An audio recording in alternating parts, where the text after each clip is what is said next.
하나님의 말씀 에베소서 3장 1절 보겠습니다. 에베소서 3장 1절입니다.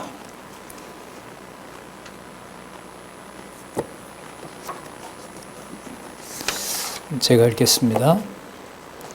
이러함으로 그리스도 예수의 일로 너희 이방을 위하여 갇힌 자 된 나 바울은 너희를 위하여 내게 주신 하나님의 그 은혜의 경륜을 너희가 들었을 터이라. 2절까지 읽어드렸습니다. 우리 교재는 성경 강론 16권 8678페이지 보겠습니다. 8678페이지 2번이죠. 신약교회의 성장 내용이 3장에서부터 4장 16절까지 나오는데 지난 시간까지 신약교회를 설립하게 하시는 내용을 살펴봤습니다.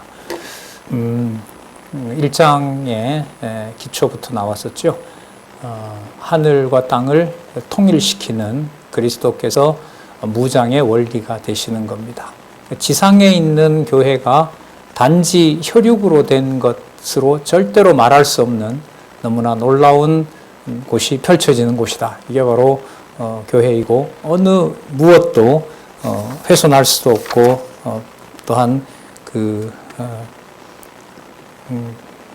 정죄할 수도 없는 바로 육신의 모습이기 때문에 조금 불안하다 하더라도 어떤 경우에라도 정죄당할 수 없는 것이다. 그리고 우리가 2장 끝부분에 보시면 여호와 개념이 나온 부분이 있죠. 2장 21절에 그 안에서 건물마다 서로 연결하여 누구 안에서 성전이 되어간다고 했죠.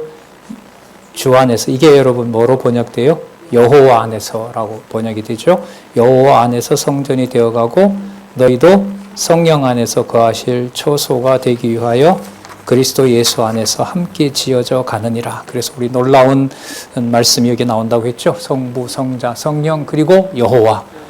그래서 이제 주어가 우리 주 예수 그리스도 하나님 우리 아버지 이렇게 나오는 겁니다. 거기에 여호와 개념을 여기에 넣으면 여호와 안에서 성전이 되어간다는 말은 유대인만 성전을 짓는 그림자이긴 하지만 유대인만 성전을 짓는 것이 아니라 이사야서에 가면 나오죠. 누구도 성전의 제사장이 된다, 대제사장이 된다 그랬죠. 이방인도. 그러면 여호와께서 이방인 에베소 성도들을 하나님 자녀로 선택해서 하나님의 자녀로 뽑아내셔서 하나님을 찬양하는 이 일이 누구의 언약대로 된 것이다? 여호와의 언약대로 된 것이다. 그래서 여호와의 성전이 지어지고 있다. 이게 바로 여호와 안에서 성전이 되어간다는 말씀입니다. 그걸 누가 짓느냐? 성령께서 짓는다는 거죠. 성령 안에서 하나님의 거하실 처소가 된다. 집이 된다는 거죠. 이게 바로 어디를 말할까요? 교회죠. 교회. 더 구체적으로 가정교회인 겁니다. 육의 몸을 이 땅에 가지고 태어난 이방인인 내 신분이 구약에 언약했던 여호와께서 약속하신 대로 나를 어디에 제목으로 쓴 거죠? 성전의 한 제목으로 쓴 거 아니에요. 어떤 방식으로? 성령께서 진리의 말씀을 깨닫게 하여 나로 하여금 내 몸에, 내 영혼에 누가 거할 처소가 된다? 하나님이 거하실 처소가 된다. 이게 뭐대로 되었다? 약속대로 되었다. 누구의 능력으로 되었다? 하나님의 능력으로 되었다. 전능하신 하나님의 능력으로 되었다. 약속하신 여호와의 정하신 뜻대로 되었다. 이걸 다 같이 얘기하면 하나님 여호와의 뜻대로 된 것이다. 이방인으로서는 무슨 세례를 받아서? 성령 세례를 받아서 오직 믿음으로 이렇게 되면 되죠. 자, 그러면 3장에서부터 4장 16절까지 성장은 여기에 이미 답이 나와 있어요. 누구로 자라가는 걸 말하는 걸까요? 누구의 성전으로 다듬어지고 누구의 성전으로 드러나는 거죠? 앞에 나온 개념을 쓰면 누구의 성전이 되어가는 거예요? 여호와의 성전. 바꿔줬으면 좀 따라오세요. 여호와의 성전으로 언약하신 대로 이루시는 누구도 이방인도. 이게 엄청난 거잖아요. 자, 그럼 보겠습니다. 바울이 이제 이 비밀을 알려주고 있고 바로 자신이 가르쳤지만 자신이 그의 머리가 되는 것이 아니라 진리를 안내하는 자가 된다. 이 사실을 이제 여기서부터 알려줍니다. 교회의 비밀을 드러냄. 자, 아까 읽었었죠? 이러함으로 속에 누가 다 들어와 있어요? 우리 주 예수 그리스도, 그 다음에 여호와 하나님, 그리고 성령, 다 들어와 있죠. 모든 하나님에 대한 그 호칭들, 신에 대한 호칭들이 다 들어와 있습니다. 이게 이방 백성인 에베소 사람들을 하나님의 자녀로 선택해 주셨습니다. 그게 그리스도가 통치하시는 바로 에베소 교회입니다. 그러므로 그래서 옥에 있더라도 내가 갈 수는 없더라도 이 진리의 말씀이 살아서 역사하면 바로 진리의 말씀을 통해서 우리가 누구의 자녀이다? 여호와 하나님, 우리 주 예수 그리스도의 자녀가 된다, 형제가 된다. 그러므로 이런 말입니다. 그러므로 자, 이 번역을 좀 더 깔끔하게 해볼게요. 그리스도 예수의 일로라는 말은 사본에 없어요. 그래서 이걸 번역을 하면 이렇게 돼요. 거기 나와 있는데 이 번역 한번 읽어볼까요? 그대로 8681페이지 두 번째 단락 세 번째 줄. 이러함으로 너희 이방을 위한 그리스도 예수의 포로인 나 바울 곧 내게 주신 너희를 향한 하나님의 은혜의 경륜을 너희가 깨달았을 것이다. 이거는 의미가 약간 번역이 된 부가된 번역입니다. 사전 번역에 가서 확인해 보면 예수의 일로라는 말은 없어요. 어떻게 연결이 되냐면 이렇게 돼요. 이방을 위하여 예수 그리스도에게 갇힌 자다 이런 말이 돼요.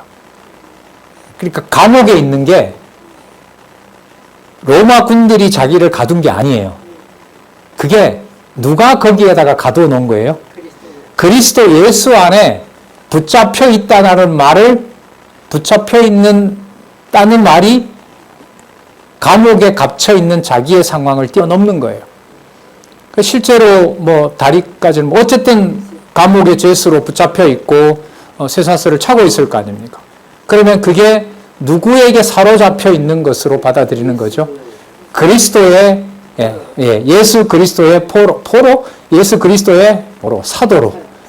그러니까 누가 움직이는 대로 따라가는 주 예수 그리스도가 움직이는 대로 따라가는 그야말로 사도. 그의 보내심을 받은 자로 사도 바울이 바로 실제적으로 이제 이 감옥에 갇혀 있는 겁니다. 자, 감옥에 왜 갇혀 있죠? 사도 바울이 무슨 죄로?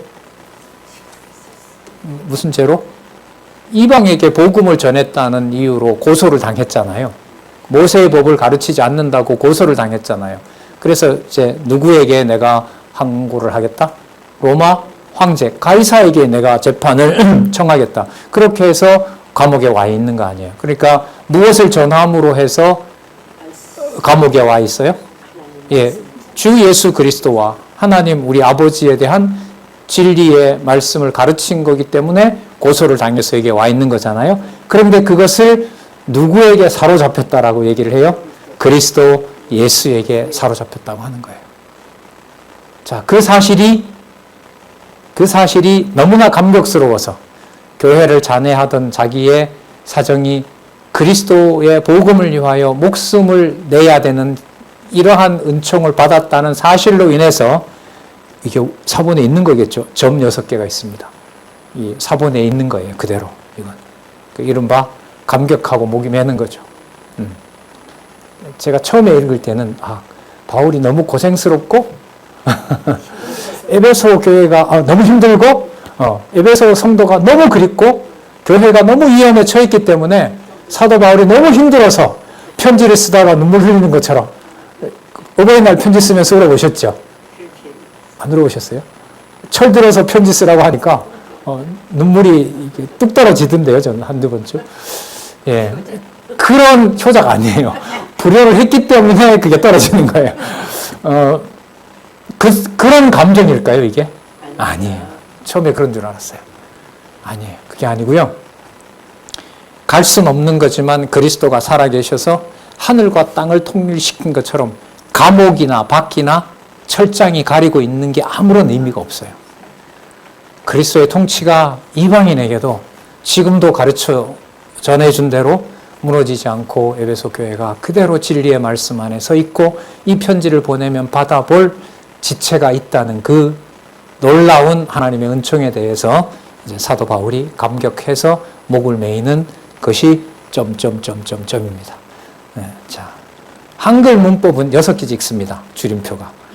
원문에 3개가 있었는지 6개인지 그건 모르겠습니다. 한글 문법으로 보면 말줄임은 6개 찍습니다. 그래서 6개 찍어놨습니다. 자, 너희를 위하여 내게 주신, 그 다음 답이 나오죠. 너희를 위하여 내게 주신 하나님의 그 은혜의 경륜을 내가 들었을 텀이라. 은혜의 경륜을 든단 말은 창세전에 감추었던 비밀을 확정해 놓은 은혜를 이 땅에 하나님의 교회를 세우는 일로 누구를 포함해? 이방인 에베소 사람들을 포함해서 그게 바로 경륜입니다. 그러니까 은혜의 경륜이 누구에게도, 이방인에게도. 경륜은 무슨 뜻이라고 그랬나요? 하나님의 집을 하나님 방식대로 세우는 거. 그래, 하나님 교회 세우는 거예요. 그러니까 하나님의 은혜를 받은 이방인들이 하나님의 방식으로 교회를 세워주시고 하나님이 보호하고 계신 거예요. 자신이 감옥에 갇혀 있다 하더라도 하나님의 말씀이 여전히 살았고 운동력이 있는 상황에 사도 바울은 감격하는 거죠. 세워놓은 교회에 말씀이 떠나는 것밖에 더 슬픈 게 뭐가 있겠습니까? 다르게 말하면 진리의 말씀이 선포될 여지만 있다면 그 가정교회든 어느 교회든 아무런 부족함이 없는 겁니다. 왜냐하면 진리는 무슨 터이니까, 교회는 무슨 터니까? 진리의 기둥과 터이기 때문에 그렇습니다.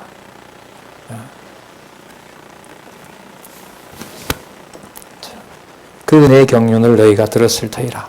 곧 계시로 내게 비밀을 알게 하신 것은, 그리고 이 에베소 사람들도 하나님의 자녀라는 그것을 보여주셨고 알게 하신 거죠. 내가 이미 대강 기록함과 같으니, 다른 말씀을 통해서 아마 에베소 교인들이 말씀을 들었던 것 같습니다. 이것을 읽으면 나오죠.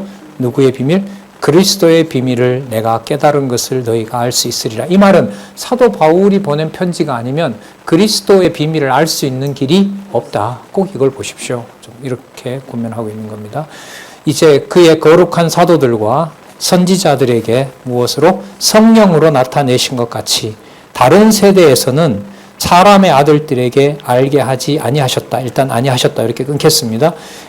그러니까 사람의 아들들, 창세기에도 이런 개념이 나오죠. 언약 자손이 아닌 자를 상대적으로 사람의 아들들이라고 얘기를 하죠. 사람의 아들들이, 하나님의 아들들이 사람의 딸들을 좋아했더라. 이런 말씀이 나오는 것처럼 이걸 다른 세대에는 알려주질 않았어요. 약속만 되어 있었죠. 이사야, 예레미야, 그 다음에 에스겔, 다니엘, 소선지서에 보면 이방도 하나님 자녀임이 틀림없다. 이방의 여호와의 이름이 선포된다는 약속이 있었지만 드러내 주시진 않았어요. 그런데 이게 신약교회에서 드러난 거죠. 그래서 저기 신약교회의 이제 설립과 다음에 성장을 살펴보는 겁니다. 자, 그런데 이제는 이는 그 나타내지 않은 내용이 뭐냐 하면, 이방인들이 복음으로 말미암아 그리스도 예수 안에서 함께 후사가 되고 함께 상속자가 되는 거예요. 어디에? 하늘나라의 상속자가 되는 겁니다. 그림자로 보면 예루살렘만 여호와 이름이 있는 게 아니라 이방인들이 살고 있는 그곳에도 누구의 이름이 있는 거예요? 여호와의 이름이 있는 거죠. 그러니까 그 상속 유산을 받은 거죠. 아버지의 이름이 내 안에 있는 겁니다. 후사가 되고, 자, 유대이든 이방인이든 함께 뭐가 되고? 지체가 되고, 코이노니아, 진리 안에서 이루어지는 바로 그 지체가 되고, 또 함께 약속에 참여한 바가 되니라. 그러니까 구약에서 언약한 대로 신약에서 이루는 거기에 유대와 이방이 하나가 되는 일이고, 장차 그리스도가 재림하실 때 그 영광의 축복을 받을 백성들도 이방인을 배제할 수 없다. 자, 그 약속에 참여한 자가 되었다라고 알려집니다. 그 다음에 이 모든 것들은 하나님께서 정하신 뜻대로 됐다는 것을 알려줍니다. 바울 내가 만들어낸 것이 아니라 아까 계시로 내게 비밀을 알게 하셨다고 했으니까 하나님의 계시로 된 것이고 내가 여러분들에게 이걸 알려준 것입니다. 자, 놀라운 말씀이 그 다음 나옵니다. 일꾼된 목적과 방법 및 은혜를 준 목적에 대해서 알려줍니다. 먼저 목적을 한번 볼까요? 목적은 이방인에게도 그리스도를 풍성하게 하는 게 목적이죠. 자, 보겠습니다. 이 복음을 위하여 예수 그리스도입니다. 그의 능력이 역사하시는 대로 내게 주신 하나님의 은혜의 선물을 따라 내가 일꾼이 되었노라. 여러분, 이 일꾼, 디아코노스, 집사, 번역과 똑같은 겁니다. 봉사자. 내가 일꾼이 되었노라. 어디에서도. 어디에 앉아있지만, 어디에 묶여있지만, 감옥에 묶여있지만, 감옥에 묶어놓으면 사단의 세력은 일을 못한다고 하겠죠. 방해를 하면. 하지만 하나님은 하시는 겁니다. 자, 그래서 이 진리의 말씀이 살아서 운동력을 발휘하도록 하시는 거죠.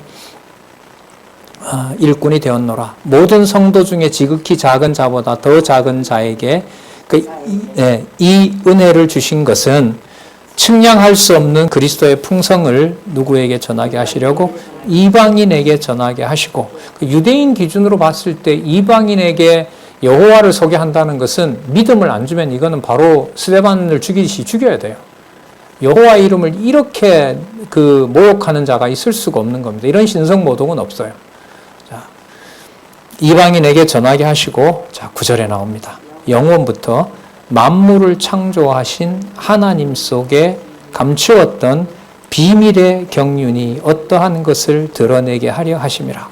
영원부터 만물을 창조하신 하나님 속에 감추었던 비밀의 경륜, 이게 여러분들과 제가 그리스도 안에서 하나님 자녀된 비밀입니다. 그러면 제가 말씀을 가끔 드렸잖아요.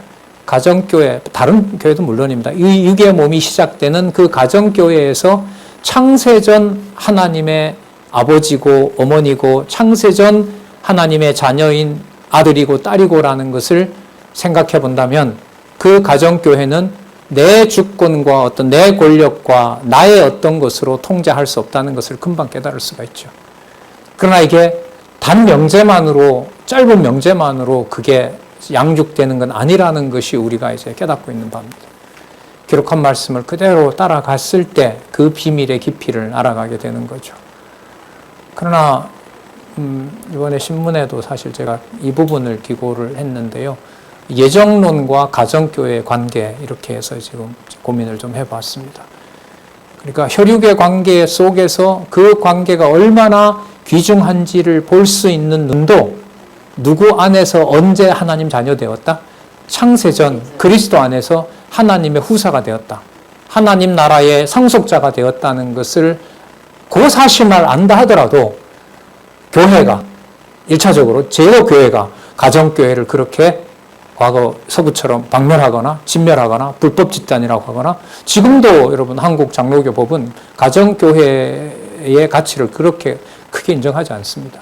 아마 가정에서 아버지가 세례줬다 그러면 장로인 아버지가 그렇게 했다? 그럼 바로 그거는 재판에 회부됩니다.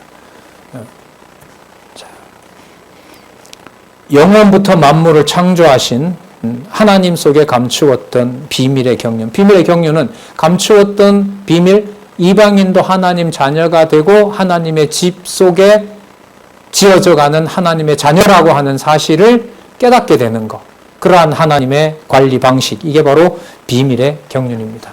그러니까 비밀을 관리하는 하나님의 주권, 이게 바로 비밀의 경륜입니다. 경륜 속에는 실체인 집이 있어야 되고요. 그 집이 누가 원하는 대로, 하나님이 원하는 대로 관리되는 거예요. 그게 바로 경륜입니다. 자, 그 속에 비밀이라는 말은 누구도 하나님 자녀였구나. 에베소 교인도 하나님의 집에 속한 또 하나님의 천국의 상속자가 되었구나. 그걸 드러내게 하려는 것이죠. 자, 10절 더 놀라운 얘기가 나옵니다. 이는, 자, 이렇게 하신 것은, 창세전, 길어서 다 못 외우겠네.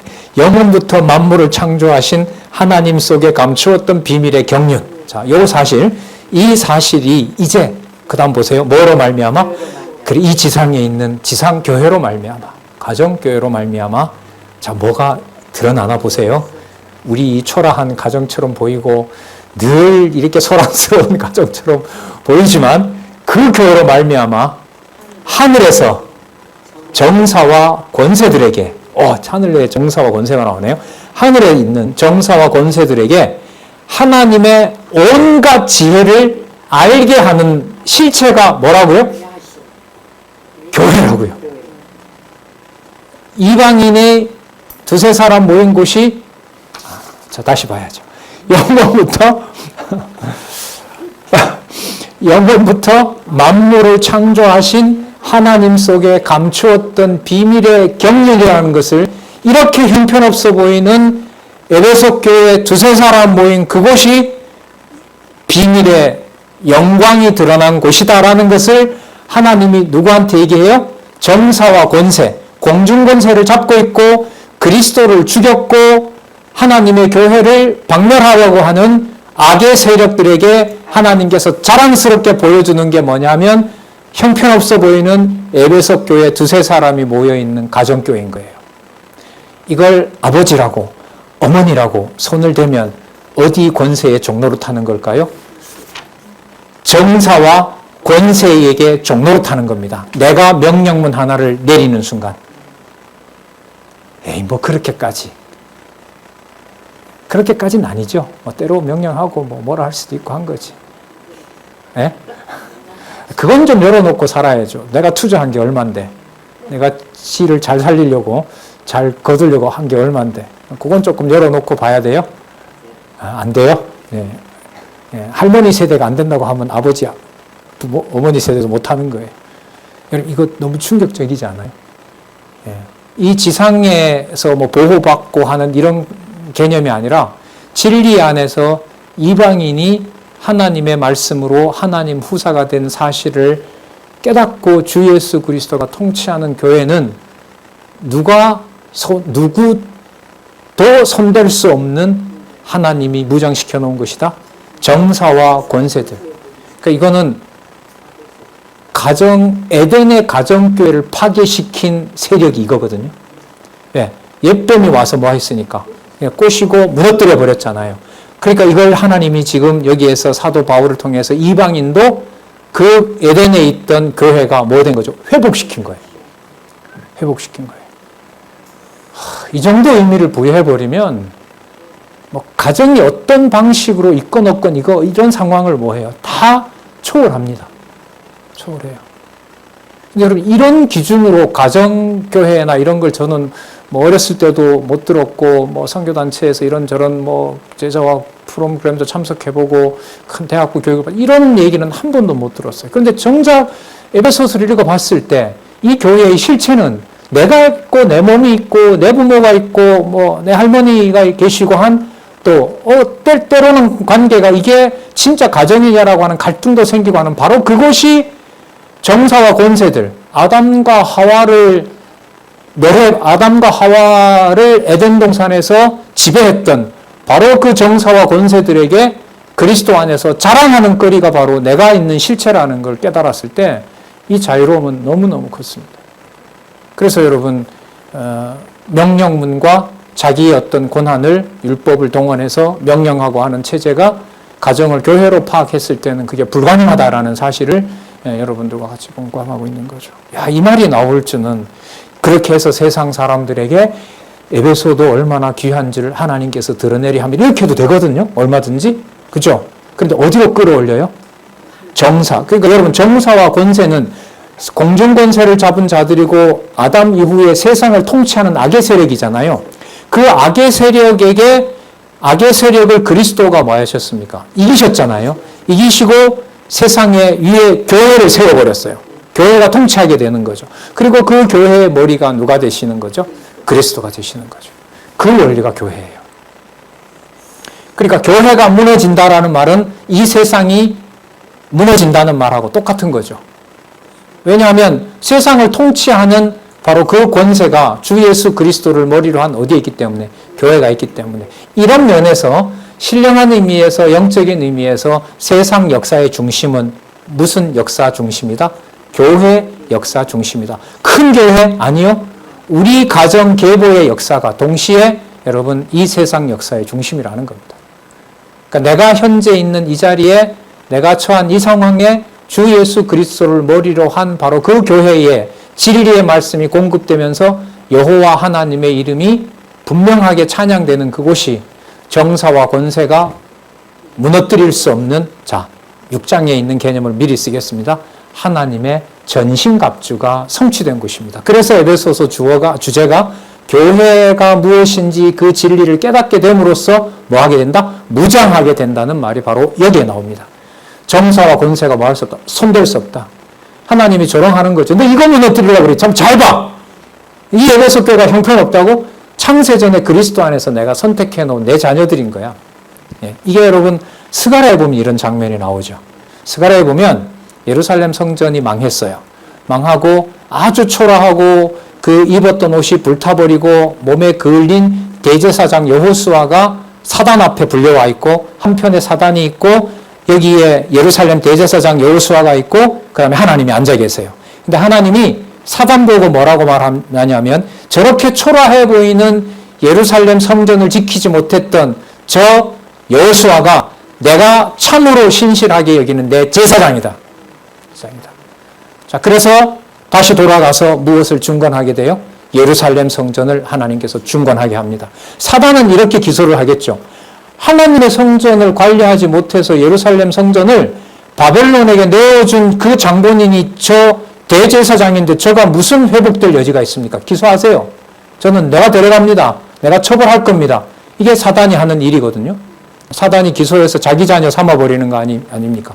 사단을 아담을 지배했던 것처럼 그때 하나님이 건들지 마라. 저 여호수아는 내가 사랑하고 의롭고 거룩한 내가 세워놓은 내 제사장이다. 따라서 다시 돌아가서 저들은 내 성전을 회복하고 약속한 대로 누구 이름을 부른다? 여호와 이름 부른다. 여러분 이게 그림자인 유대 나라에 일어났던 일이라면 신약교회에서 가정이 너무 어려웠을 때 수년이 될지 몇십여 년이 될지 그 과정의 어려운 터널을 지나서 진리의 말씀으로 회복되는 것이 그리스도가 통치하는 실체적인 교회라면 아까 여호수아 대제사장에게 사단 앞에서 하나님이 보증했던 것보다가 더 영광스러운 일일까요? 아닐까요? 더 영광스러운 일이죠. 신학교회의 가정교회가 진리의 말씀으로 회복되는 것은 스가랴서에 나오는 대로 사단에게 정죄당할 수 없는 여호수아 대제사장을 보호했던 것보다 비교할 수 없는 실체적인 사건입니다.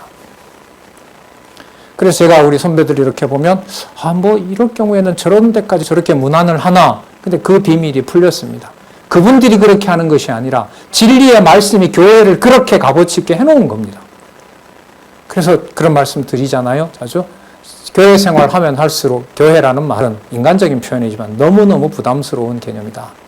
왜냐하면 진짜 크리스탈 같아서 조금이라도 되면 흠이나 때가 묻는 것 같은, 그러나 절대로 에베소서 1장에 나왔죠. 거룩하고 흠 없게 해놓으신 거기 때문에 그걸 내가 때를 묻힌다고 묻는 게 아니거든요. 그건 무모한 거죠. 그래서 여러분 여기 하늘에서 정사와 권세들에게 하나님의 모든 지혜가 어디에 드러나고 있다? 바로 이 교회에 드러나고 있다.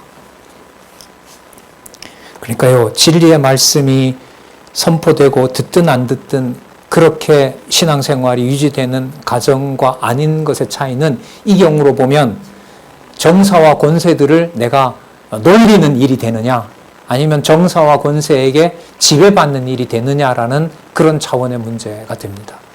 그러니까 바울로서는 소수가 남았다 해도 편지를 안 쓸 수가 없죠.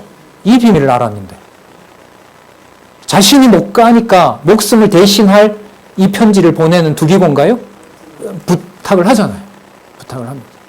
그리고 이 교회를 나중에 디모데가 맡았을 때 디모데 맡은 당시에 거의 모든 아시아 교회가 떠났다고 하니까 교인 몇 명 없는 거예요. 그런데 거기에 다시 디모데에게 편지를 보내게 됩니다.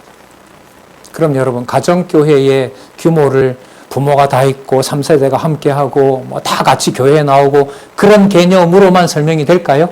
아니에요. 그런 의미에서 이런 의미에서 가정교회를 말합니다. 근데 이걸 이번에도 이제 학회에 가니까 그 가정교회가 무슨 가정교회냐? 가정교회는 성교적 의미에서 가정에서 뭐 하고 이런 개념이냐? 교수님 그건 아닙니다. 그건 아니고 제가 설명은 못했지만 이런 의미에서 초대교회의 말씀 강론이 이루어지는 바로 그런 가정교회입니다. 그거 더 밝혀주셔야 됩니다. 예, 알겠습니다. 제가 이렇게 대답을 했죠. 자, 오늘 그게 다 나오네요, 이게. 이렇게 되려면요, 이 교수님, 이 신학학 교수들한테 에베소서를 제가 강론을 해야 돼요. 사이트에 들어와서 보라고 하는 수밖에 없는데, 자, 우리 사이트는 알려져 있으니까요. 기회가 되면 모르죠. 이 말씀을 듣고 또 제가 하도 한국교회 투덜투덜하니까 어떤 분이 그러더라고요. 다 죽이지 않았는데 왜 마치 죽은 것처럼 얘기하세요? 네. 하나님의 각종 지혜를 알게 하려 하심이라. 지혜라는 말 더 붙여볼까요? 지혜의 정의가 뭐죠? 창세전. 하나님의 선과 악을 아는 마음의 상태. 어쨌든 지혜는 어디에 있는 차원이에요? 하늘에 있는 거. 그럼 하늘에 변할 수 없는 지혜를 누구에게 보여줘요? 정사와 권세들에게 지혜를 알려준다는 말이 딱 붙죠. 그럼 이 지혜의 실체는 교회. 교회로 말미암아라고 나왔잖아요. 교회로 말미암아. 자, 곧 또 풀어줍니다. 곧. 자, 언제부터? 영원부터. 가정, 교회의 원천은 영원부터입니다. 영원부터 우리 주 그리스도 예수 안에서 뭐 하신 대로? 예정하신 뜻대로 하신 것이라. 예. 우리에게 좋은 상황만? 아니요. 좋고 나쁘다라는 거 이쯤 오면 여러분 넘어서겠죠. 넘어서고 무엇만 들려주면 고마워요? 예, 맞습니다. 말씀만 들려주면 오케이. 그걸 가지고 가정교회를 최초에 무너뜨렸던 정사와 권세를 내가 놀릴 수 있으니까. 놀릴 수 있으니까. 무장되어 있다는 거죠. 무장. 하나님의 전신갑주는 이미 이렇게 나옵니다. 여기서. 우리가 그 안에서 그리스도 안에서 그를 믿음으로 말미암아 담대함과 하나님께 당당히 나아감을 얻느니라. 정사와 권세가 아무리 악의 세력이 기소를 해도 우리는 기소당할 수가 없습니다. 담대함과 하나님께 당당히 나아감을 얻느니라. 그러므로 너희에게 구하노니 너희를 위한 나의 여러 환난에 대하여 뭐 하지 말라? 낙심하지 말라. 왜냐하면 환난 당하는 것이 창세전에 그리스도 예수 안에서 이방의 자녀들을 낳는 역할을 하는 안내자이기 때문에 영광스러운 거기 때문에 그래서 내가 환난 당하는 것을 정사와 권세가 비웃는다 하더라도 나는 비웃음을 당하지 않는다. 이것이 바로 하나님의 각종 지혜가 이런 방식으로 바울과 에베소 교회를 진리의 말씀으로 교제하게 하는 일이므로 이 일이 낙심할 일이 아니라 이게 너희의 뭐가 된다? 영광이다. 이렇게 된 거예요. 그러면 여러분 이 영광은 요한복음에서 많이 나옵니다.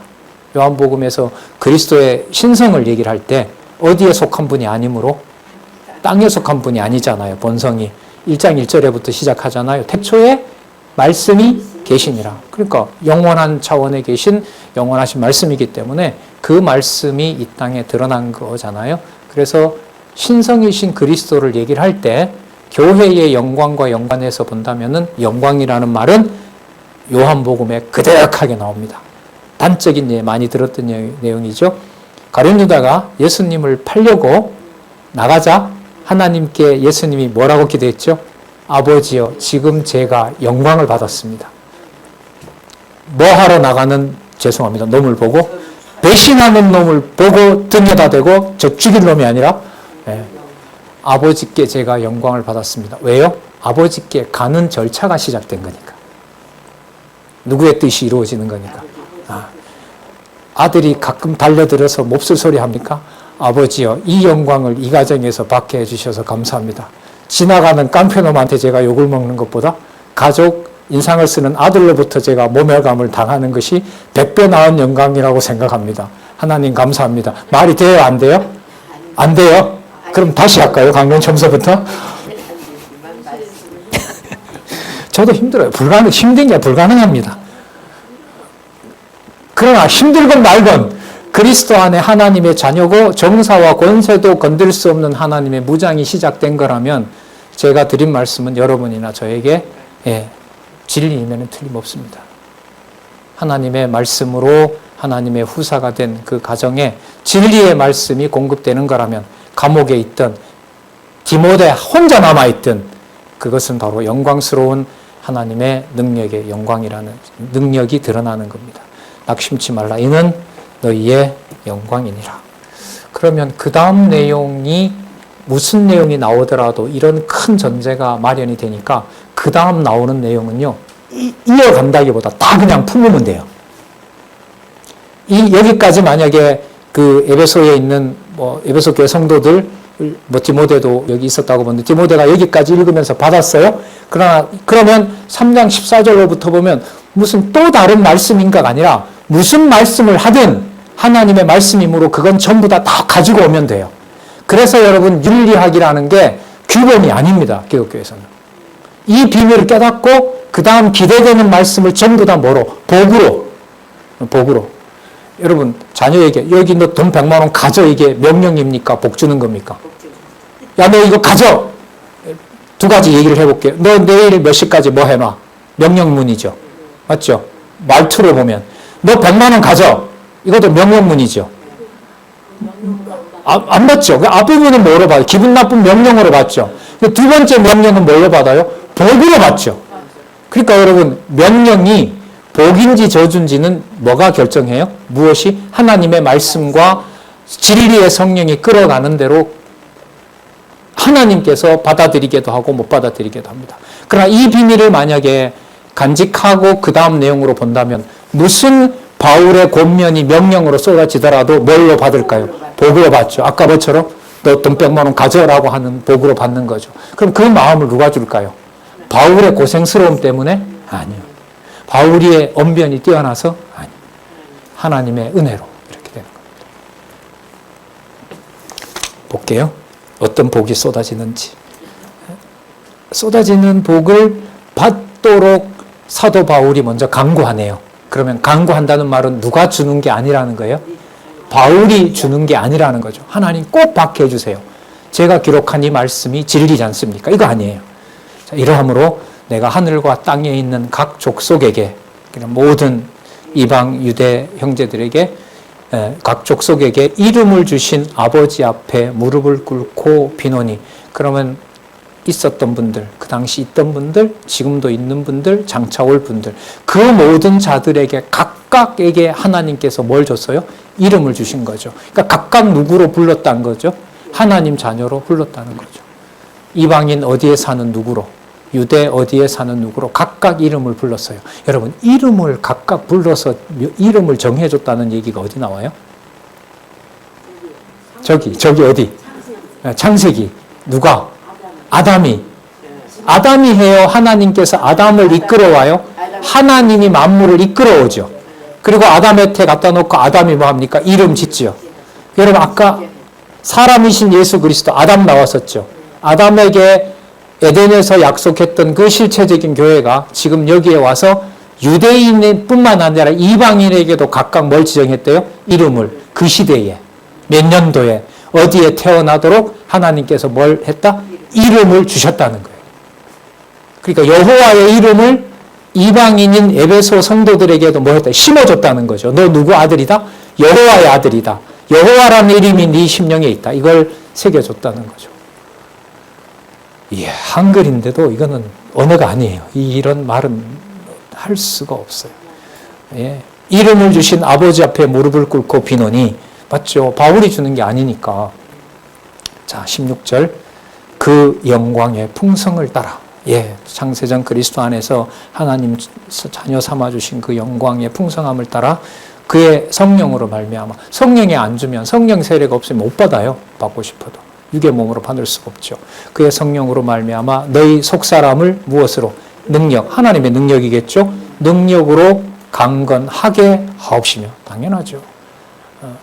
그 디모데 전서에 가면 간구와 기도와 도고라는 말씀이 나오거든요. 그때 도고라는 게 구체적인 인물, 그 사람에게 가장 좋은 거 하나님 주세요. 저기는 남편을 잃었어요. 저기는 부인을 잃었습니다. 부모를 다 잃었습니다. 그에게, 그 고아들에게 하나님 꼭 말씀을 듣도록 해주세요. 이게 여러분 도고입니다. 구체적으로 그 사람에게 맞는 거. 자, 그런 기도를 지금 하고 있는 겁니다. 너희 속사람을 능력으로 강건하게 하옵시고 믿음으로 말미암아 그리스도께서 너희 마음에 계시게 하옵시고. 자, 그리스도께서 우리의 마음에 계시게 하옵시고. 자, 갈라디아서 6장 12절에 지나왔죠. 이제는 내 몸에 누구 흔적밖에 없다? 예수의 흔적밖에 없다. 아, 저거 바리새인으로 하던 습성 때문에 저 사람이 저렇게 자기를 통제하고 저렇게 금욕을 하는 거야? 아니다. 예수의 흔적이다. 예수의 심장이다. 자, 그리스도께서 너희 마음에 계시게 하옵시고 너희가 뭐 가운데서? 사랑 가운데, 하나님의 사랑, 아가페 가운데서 뿌리가 박히고 터가 굳어져서, 그 다음 보세요. 18절. 결과는 어떻게 드러나냐 볼게요. 능히 모든 성도와 함께, 자, 유대인, 이방인, 성도와 함께 어디에 넘치는? 무엇에 넘치는? 그러니까 이렇게 바울 보낸 편지인 거예요. 진리의 말씀인 거예요. 진리의 말씀에 지식에 넘치는, 자, 넘칩니다. 뭐가 넘쳐요? 그리스도의 사랑이 넘치고 그 그리스도의 사랑을 아는 겁니다. 그럼 그리스도의 사랑을 알면 누구와 누구를 동시에 사랑하게 될까요? 하나님을 사랑하고 내 이웃을 내 몸과 같이 사랑하라고 하신 말씀이 이루어지는 겁니다. 그 출발이 어디라고요? 가정교회. 육의 몸을 던져주신 육의 몸을 귀하게 보존해서 그리스도만 강보에 쌓여서 거기에 두신 것이 아니라 귀한 육신의 몸을 이 땅 바로 이 대한민국 여기에 주신 바로 그 하나님의 놀라운 영광이 바로 지체들과 자 19절에 뭐가 일어나나 보세요. 그렇게 하신 하나님의 아까 엄청나다고 하셨는데 그 넓이와 길이와 그다음에 높이와 깊이가 어떠함을 깨달아. 어떠하다는 말은 끝이 있다 없다? 없다. 네, 하늘에 속한 모든 영광이 바로 지체인 바로 그리스도의 그리스도를 머리로 한 교회의 하나님 자녀된 사건 바로 거기에 드러난다는 겁니다. 깊이가 어떠함을 깨달아 나오네요. 누구의 충만한? 하나님의 모든 충만한 것으로. 이걸 여러분 내재신이라 그러죠. 우리 내면에 아까 그리스도가 있게 해달라고 기도했잖아요. 그리스도가 있게 해달라는 말은 거기에 하나님의 자녀 된다는 사건과 관련되니까 하나님이 우리 속에 있는 것하고 똑같고 하나님의 신이 충만하게 되는 겁니다. 네. 교회는 그의 몸이니 하나님의 충만하신 것이 충만한 것이라 에베소서 앞부분에 나왔습니다. 그게 다시 그대로 드러나게 됩니다.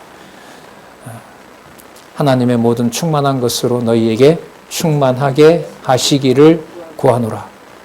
그러면 가정에 여러분 어떤 우환이 있어요. 하나님의 모든 지혜의 충만은 사라지는 걸까요? 아니죠. 아니에요. 그걸 진리의 말씀으로 깨닫게 해주시면 우환을 어려움을 진리의 말씀을 통해서 여기 나와 있는 대로 그 일을 섭리하시고 창세전에 나를 자녀 삼아주신 하나님의 능력과 하나님의 지식이 뭐 하게 되는 겁니까? 꽉 차게 되는 거죠. 물이 포도주가 되듯이 우환과 염려와 모든 어려움들이 누구의 능력으로 꽉 차버려요? 하나님의 능력으로 꽉 차는 사건이 벌어지는데 바로 그러한 하나님의 섭리가 어디 일정 부분만 그렇게 있는 것이 아니라 나와 있는 대로 넓이와 길이와 시작과 끝이와 위와 아래든 심해든 하늘 끝이든 모든 만물에 뭐 되어 있다? 꽉 차 있다. 맞죠. 그게 여러분 1장에 보면 모든 것을 충만케 하시는 자의 충만인이라고 나왔었죠. 예, 맞아요. 1장 23절 좀 보고 연결을 좀 지어보고 그 다음 내용 좀 더 볼게요. 1장 23절. 자, 교회는 누구의 몸이니? 그의 몸이니. 그리스도의 몸이거든요.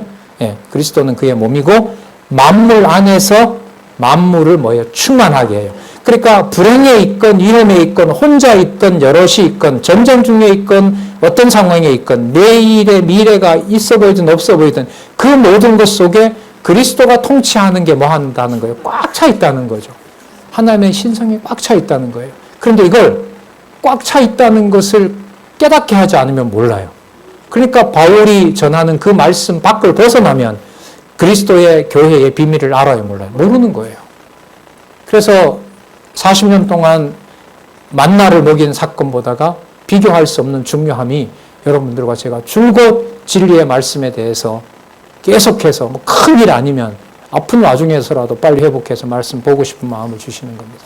자, 다시 돌아와서요. 3장 19절. 하나님의 모든 충만한 것. 하나님의 모든 충만한 건 그리스도로 꽉 채우는 거예요. 교회 안에 그리스도의 통치가 꽉 찬 거죠. 자, 하나님의 모든 충만한 것으로 너희에게 충만하게 하시기를 구하노라. 하나님 해주셔야 되는 거니까요. 자, 3장 20절에서부터 21절. 우리 가운데서 역사하시는 능력대로 성령께서 역사하시죠. 우리 가운데서 역사하시는 능력대로 우리의 온갖 구하는 것이나 아까 구하는 모든 것이나 아까 구한 거 나왔습니다. 그 다음에 또 생각하는 것에 더 넘치도록 능리하실 이에게. 그러면 여러분 난 지금 이게 되게 힘들어. 왜 진리의 말씀이 들리지 않지? 그걸 하나님이 보셨을 때는 그 기도보다가 더 넘치는 걸 뭐 한다는 거 채워준다는 거죠. 그러면 사도 바울이 에베소 교회에 대해서는 안타까운 마음을 가지고 있어요.